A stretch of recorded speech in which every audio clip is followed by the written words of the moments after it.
ভূপেন বৰা ডাঙৰীয়াৰ যিটো কথা সেইটোৱেই যিটো ইনষ্ট্ৰাকশ্যন মই পালন কৰিছোঁ।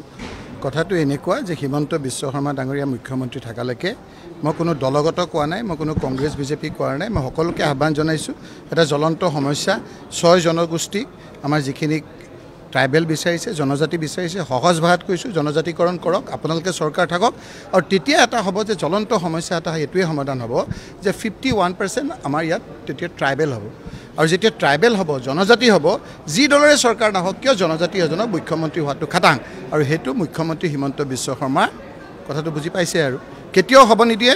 মই আজি কৈছোঁ যে তেখেত থকা অৱস্থাত 6 জনগোষ্ঠী জনজাতিকৰণ নহয়, আৰু আমি 6 জনগোষ্ঠী আমি জনজাতিকৰণ কৰিহে এৰিম।